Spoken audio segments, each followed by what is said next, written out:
take us to DC if you would. That's another steak that you owe me. I was in the grocery store and I was picking up my weekly Vanity Fair magazine. Of course, which I do all the time. This Susie Wiles interview. Oh my goodness. Susie Wiles, you probably know her. She's President Trump's chief of staff. She gave a series of interviews to Vanity Fair magazine, offering rare, candid insight into the inner workings of Trump's circle. What a photo this turned out to be. Across those conversations, she spoke openly about Trump's personality and leadership style, as well as about internal dynamics involving other political figures and advisors. She was dishing. In describing Trump, she said he has an alcoholic's personality, explaining that he does not drink, but displays an all-consuming intensity and belief that he can handle anything. I don't know who did that graphic. Wiles also commented on other figures in Trump's orbit, including Vice President J.D. Vance, whom she described as having once been a conspiracy theorist. Once published those remarks, Vanity Fair drew widespread attention with critics and supporters alike, debating not only what she said, but whether such candor was appropriate. So here are the 8 things that I saw. Number 1, she was treating a long-form media interview like a relationship interview, and that is a mistake. Number 2 mistake that I saw from Susie Wiles, and I'm coming at this from 25 years of media training. She did exceptionally weak, if any, media or audience analysis. It was never clear who she was trying to reach, and without a defined audience, even thoughtful explanations tend to drift. It's like writing a love letter to whom it may concern. You got to do audience analysis. No message map or structure. That was mistake number 3. This is an example of a message map. You have your issue, your narrative, your set of key messages guiding your answers, and then supporting facts that all line up. So you're always hitting that one narrative all the time. Number 4, sound bites without control. Oh, she spoke memorably, all right, but she had no control over what sound bites were going to land. She was just kind of speaking and winging it. You've got to go into it with a bit of structure, particularly if you're going to offer sound bites. Mistake number 5, ignoring a very common idea. Well, look at how I developed that graphic with the extraneous heat. Ignoring pause, answer, stop. Pause before giving your answer. Answer the question, and then stop talking. She blurred the line between values, attitudes, and opinions as well. At the apex, values are things that tend not to move. If we speak to values, they're generally agreeable. Children, safety, healthcare, quality of life. Those are values we can agree on. Opinions are at the very bottom and they're very flimsy. And then attitudes are more directional, sometimes funneling down into opinion or funneling up into values. Mistake number 7, she confused candor with wandering. Look, keep it real in a media interview. Be candid, be authentic, and be prepared. Her lack of structure caused honest reflections to drift into unfinished thoughts. And mistake number 8, structural role confusion. This one's a bit subtle. She shifted between being the insider, the interpreter, and the narrator without clearly defining her role in these interviews. That created a subtle tension that audiences sense immediately in long-form media. So David Farzana, those are the 8 structural things as a longtime media trainer that I pulled from the interview. Nonpartisan, those are the mistakes that I saw. What did you see? Well, I wouldn't quibble with any of them. I do want to acknowledge my friend and colleague, Georg Schmidt's very astute observation on my jacket. So thank you, Georg, for that. I think the overarching issue I had with this 11 interviews that she sat down for over the past few months was I really don't know what the purpose was. I don't know why you spend that kind of time and capital cultivating a story that seems to have, at best, no purpose, and at worst, some potentially damaging messages, not necessarily for the president. I'm guessing he was probably okay with how he was portrayed, but she really took some shots at her colleagues on the cabinet. So I just don't really understand the point to it. I know she didn't control the timing of it and probably didn't know how busy a week it would be, but I just don't understand the point.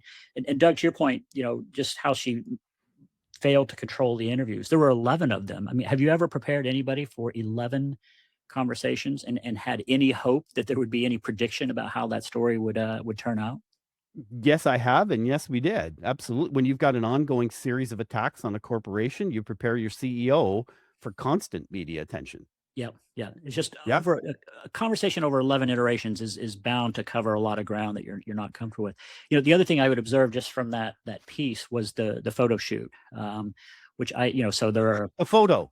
The photo. well the photos, all the Yeah. participants were profiled. My understanding is that these are senior people in the government. The core engine room of the United States government took a day out of their schedule to do hair and makeup and sit for these photographs. So that's not a political statement. That's just kind of a questionable use of time. And then to be really surprised at the output just felt like a another added own goal into what I consider to be a pretty disastrous use of PR capital. Do you think the photo shoot does it and the criticisms about it does it overshadow the editorial coverage? Does it suggest that this was a hit job? That's sort of the things I've been hearing from some of the critics. But what's your take on that? For me, hit job is too strong a terminology. I don't think Vanity Fair was ever going to be fair or in any way complimentary. My issue is you've got to go into the set of interviews understanding that. Part of the triage of doing any set of media interviews or a single interview is understand, what does the reporter already think? What are their already pre-made conclusions? Now, what are my goals, and how do I strategically develop my narrative and place my messages that align with all of those things? That's just media jujitsu, and they Yeah. didn't do that here. Not a hit job. I certainly didn't go out of its way to build anything for the Trump administration. But yeah, she gave them lots to work with. Yeah, she Yeah. certainly did. Sorry, Farzana. I just say I totally agree. I don't understand why they did it. For so long, the rhetoric from the camp has been, fake news, and they seem to do rather well with sort of more long form narratives, such as podcasts, where they can contextualize their comments. And what I don't understand is, why did they deviate from what actually has worked quite well for them in terms of direct sort of social media content, direct speeches and sort of podcasts if they were to get interviewed. So I don't understand why they decided to take that risk and go with the Vanity Fair interview. So I don't get the thinking behind it. I don't understand it. Was it Vanity? Or was it Vanity? The name's in the title, right? And I do think that despite kind of a drumbeat complaining against the elite mainstream media, there are within that cabinet, a number of people who really do crave that kind of attention and validation. And that's the only reason I could think you would look at this and say, yeah, this seems like a good idea. Otherwise, I think you probably would have spent your time doing other things. Now, just to maybe switch a little bit, and Doug, we can probably come back to both the interview and the photo shoot if you like. But it was a crazy week, and I was thinking about this because we start talking about this on Monday, like what's the news going to be? And there was the horrific shootings in Australia, and then I guess a little bit before that in Rhode Island and in the U.S. That's not a White House necessarily question or issue. But that's how the week started.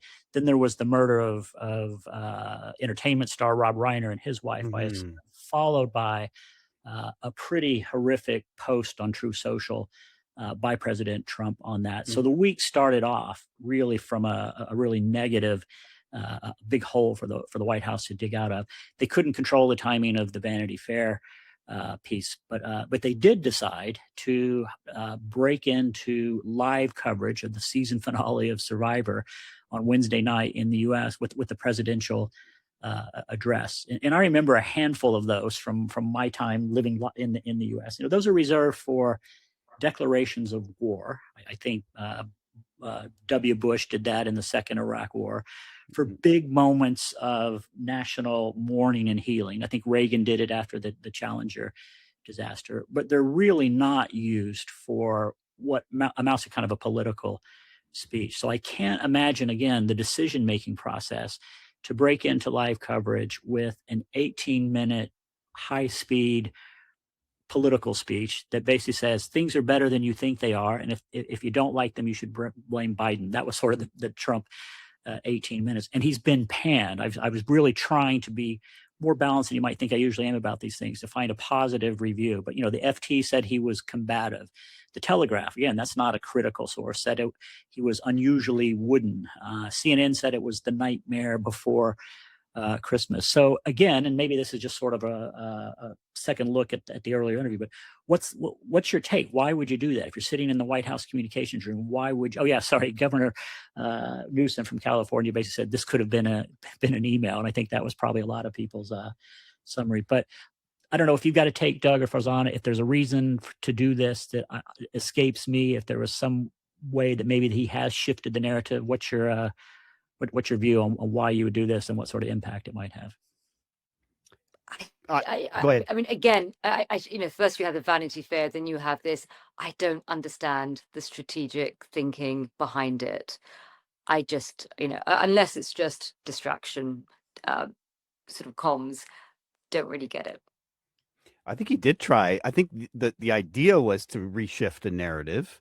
He's looking at his own opinion polls, ignoring the fact that opinion polls for the Democratic Party are horribly low, right? Astonishingly low right now for support for the Dems, but didn't pull it off. And probably because he was rushed.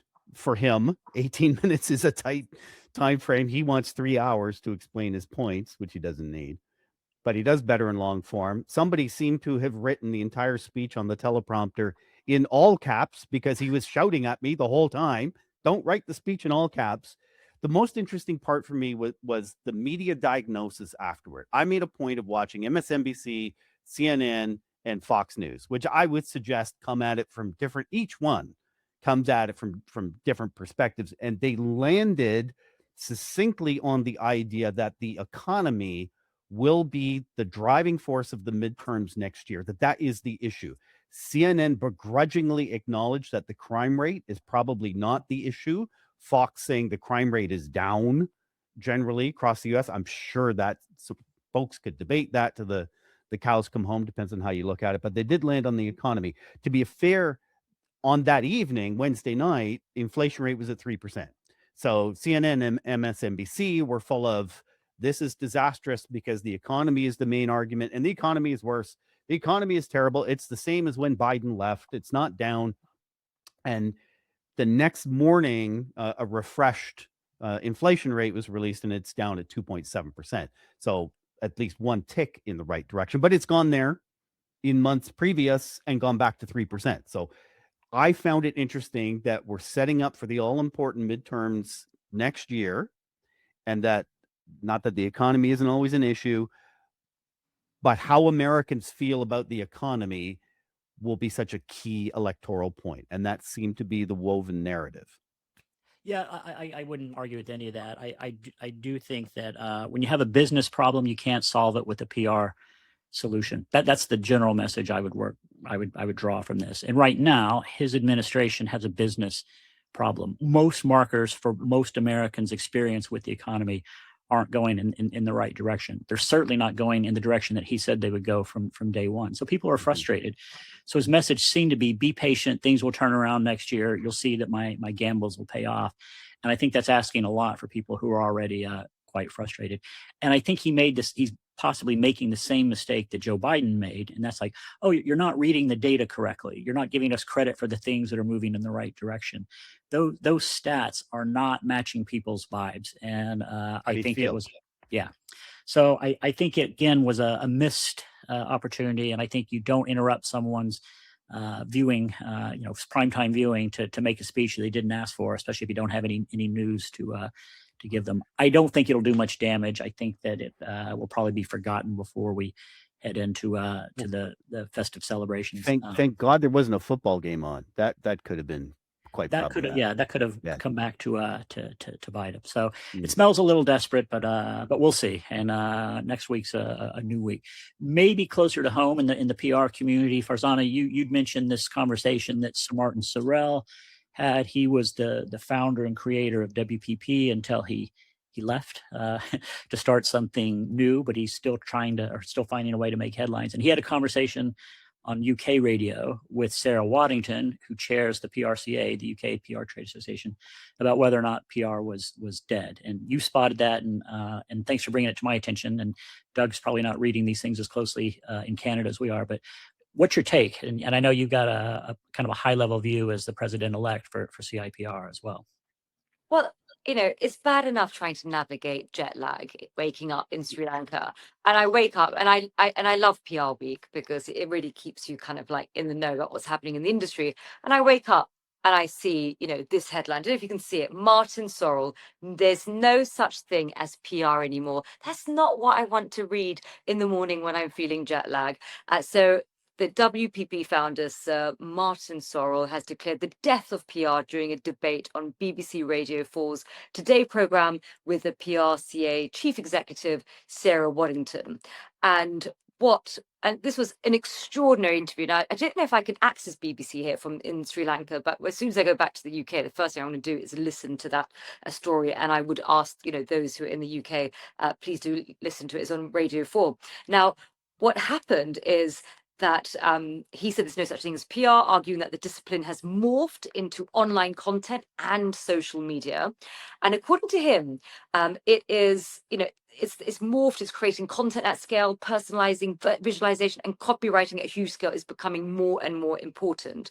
Now, Sarah, for those who know Sarah Waddington, I'm so glad she was there for, batting, and sort of being in our corner. So she argued that storytelling has always been at the heart of public relations. And she said PR remains vital in helping organizations communicate who they are, what they stand for, and why people should care. And, so the question is PR dead, or has it just changed its name? Now, this made me feel quite furious, actually, because people are going to listen to Martin Sorrell because he is extraordinarily successful, albeit, perhaps not as successful recently.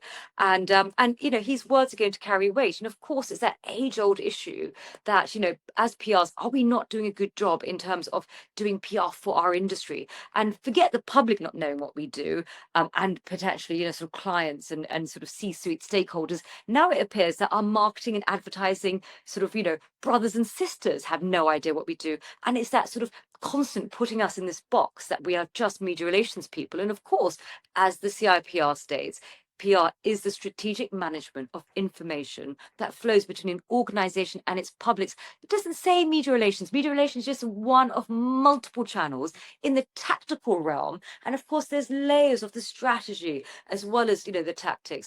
And so it is infuriating. I'm glad Sarah gave him what for. But I wanted to bring you in, Doug, with your thoughts, because I know probably storm in a teacup from your perspective across the pond, but it's making waves here in the UK.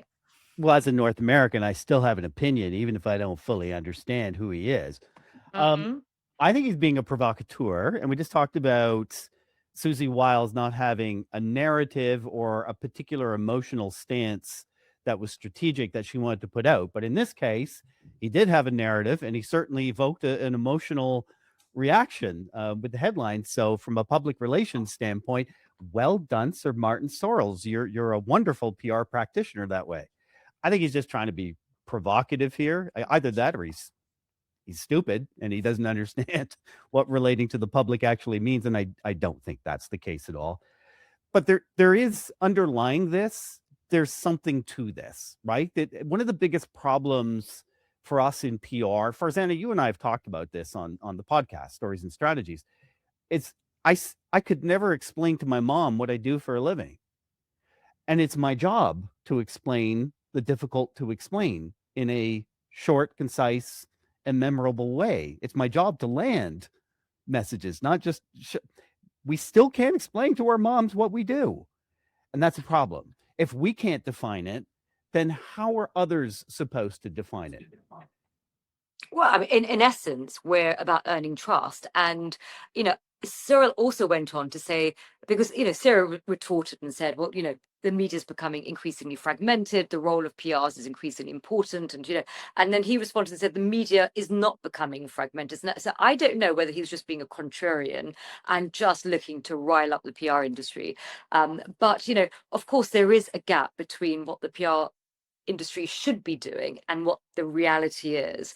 But that reality is shifting. So of course, for many decades, we have been relegated to media relations. But saying that, since the rise of stakeholder capitalism, there's multiple stakeholders that an organization needs to seek license and legitimacy to operate from. And you couple that with the fragmentation of media. I don't care what Sir Martin Sorrell says, who, may I add, hasn't been doing particularly well with his company in the last couple of years. And maybe there's a direct connection between that and his ability for critical thinking. But over to you, David. What do you think? Don't tell me you agree with him. I'm going to... I haven't seen you this riled up ever. I find it so irritating, and I'm so glad that he had Sarah, who really went I to had him. too. So well done, Sarah. I'm going to go where I'm going to go very cautiously. And I have been on panels with him before. He is provocative. He doesn't mind picking a fight. In some ways, he was kind of making his own point, really, in that he's being discussed right now. And maybe that is how he sees public relations. So I acknowledge all that. And I thought Sarah did an excellent job rebutting him and flying the flag for the industry. Here's where I'm going to maybe be a little controversial. I think he has a point in that PR as a marketing discipline is losing ground. And I think we are losing ground. And I think we've probably never been on as firm a territory as we would like. There's always been this schism in the PR world between those who see this as a sales and marketing function, basically at heart to drive purchase or intent to purchase, and those who see it in a different light, building organizational value, creating trust with stakeholders, helping to create a license to operate through consent and collaboration with stakeholders. I think both of those things are true, but I think most of the money has been on the marketing side. That's how the holding companies came into existence. That's how investment has flowed in. It's how a lot of the client money has been spent.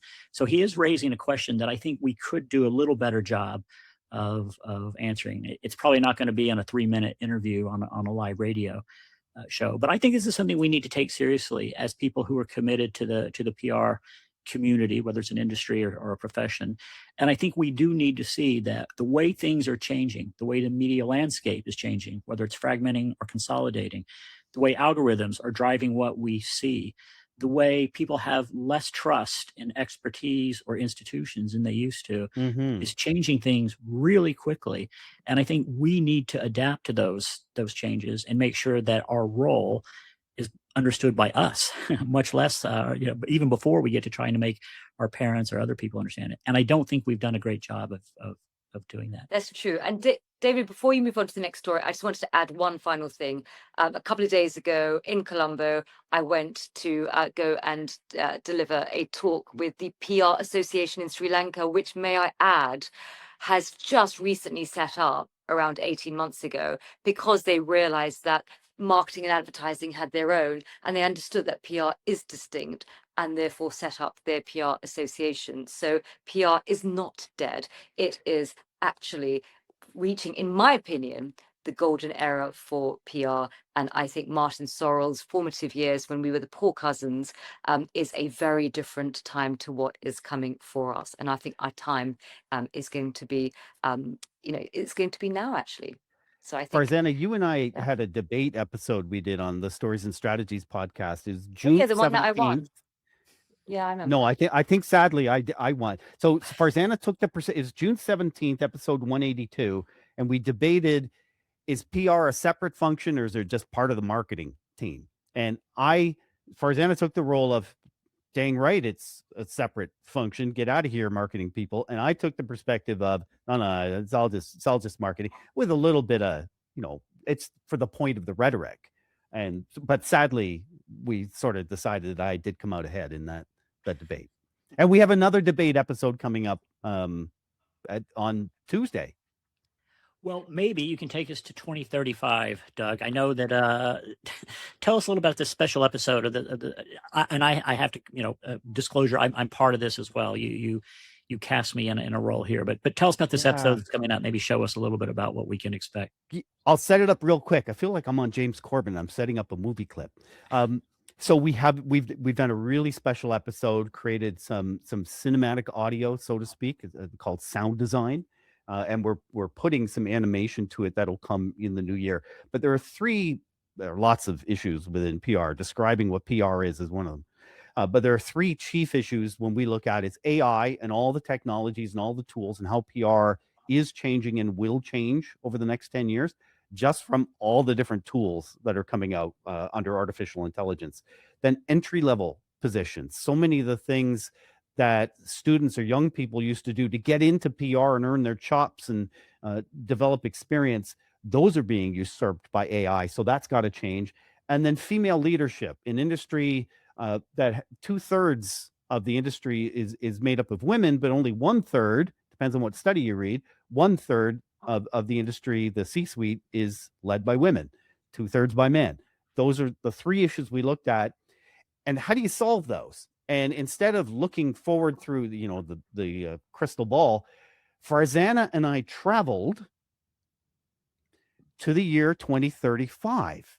And here's what it sounded Location like. sequence. It sort of looked like. Subjects, hold still. There's always a hold still right before history happens. And you always talk through it.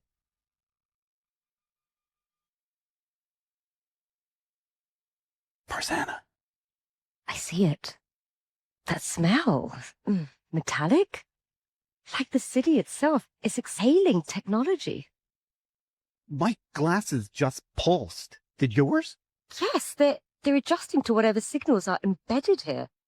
Could be environmental data or those layered messages I mentioned.